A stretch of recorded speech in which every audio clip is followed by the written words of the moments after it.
हाँ जी, देखिए ये है प्रश्नावली 4.1 एनसीईआरटी क्लास 10th चैप्टर है द्विघातीय समीकरण का क्वेश्चन है। क्वेश्चन नंबर फर्स्ट है। ये फर्स्ट का क्वेश्चन नंबर फर्स्ट हम कर चुके हैं पिछले वीडियो में। अब हम इसका सेकंड क्वेश्चन करेंगे। तो देखिए क्वेश्चन में पूछा है कि जांच कीजिए कि क्या ये निम्न द्विघातीय समीकरण है या नहीं। ठीक है, आपको बताना है कि ये समीकरण द्विघातीय समीकरण है या नहीं। तो देखिए इसकी हम जांच कैसे करेंगे। देखिए द्विघातीय समीकरण जो होती है उसका जो स्टैंडर्ड फॉर्म होता है, मानक रूप जो होता है वो ये होता है ax² plus bx plus c is equal to 0। ठीक है, ये इसका मानक रूप होता है। मानक रूप या स्टैंडर्ड फॉर्म को हम बोलते हैं कि इस जो आपको दे रखा है, ये जो अलजेब्रिक एक्सप्रेशन आपको दे रखा है उसको आपको सरल करके द्विघातीय समीकरण में चेंज करना है। यदि वो इस फॉर्मेट में चेंज हो जाता है तो ये एक द्विघातीय समीकरण होगी, अदरवाइज ये नहीं होगी। ठीक है, तो ये एक मानक रूप है। ठीक है, आपको इसी में चेंज करके देखना है। तो सबसे पहले आप देखिए क्वेश्चन क्या दे रखा है हमें। क्वेश्चन हमें दे रखा है x² minus 2x minus 2 bracket 3 minus x। ठीक है, ये क्वेश्चन आपको दिया हुआ है। अब देखिए इसको हम सरल करेंगे। देखिए इसको हम ऐसे के ऐसे ही लिखेंगे। ठीक है, अब देखिए ये -2 है। -2 को हम अंदर ब्रैकेट खोलेंगे तो -2 को अंदर मल्टीप्लाई करेंगे।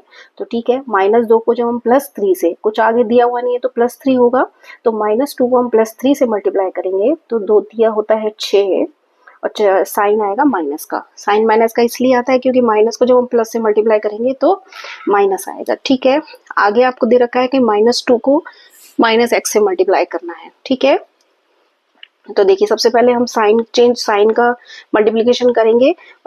माइनस को जब हम माइनस से मल्टीप्लाई करते हैं तो प्लस आता है, और 2 को यदि हम x से मल्टीप्लाई करेंगे तो 2x आएगा। ठीक है, या हम बोल सकते हैं कि ब्रैकेट के बाहर यदि जो संख्या हमें दे रखी है उसके आगे यदि हमें माइनस का साइन दे रखा है तो अंदर जो है सारे साइन जो है चेंज हो जाते हैं। ठीक है, ऐसे समझ लीजिए, या -2 को आप मल्टीप्लाई कर लीजिए। देखिए यहाँ मैं आपको बता देती हूँ अगर कंफ्यूजन है तो। देखिए -2 को हम मल्टीप्लाई करेंगे 3 से तो माइनस का 6 आएगा। ठीक है, और -2 को जब हम x से मल्टीप्लाई करेंगे तो माइनस x से मल्टीप्लाई करेंगे। ये -x है, -x से मल्टीप्लाई करेंगे तो प्लस का 2x आएगा। ठीक है, माइनस को माइनस से मल्टीप्लाई करेंगे प्लस आता है, और माइनस को प्लस से मल्टीप्लाई करेंगे तो माइनस आता है। ठीक है, तो ये इसीलिए इसको हमने इसलिए लिखा है। तो देखिए अब हम इसका ट्रांसफॉर्मेशन करेंगे। यहाँ पे जितने भी पद है उसको हम इस साइड ले आएंगे। ठीक है, x² माइनस 2x प्लस का 6, माइनस का 6 जब हम इधर लाएंगे तो साइन चेंज हो जाएगा। इसी तरीके से -2x को जब हम इक्वल टू के इधर लाएंगे तो ये हो जाएगा माइनस का 2x। ठीक है, इक्वल टू में आ जाएगा 0। ठीक है, अब देखिए आगे देखिए x² की जो टर्म, जो पद है इसमें जो टर्म है वो सिर्फ ये एक ही है, तो ये x² आ जाएगा।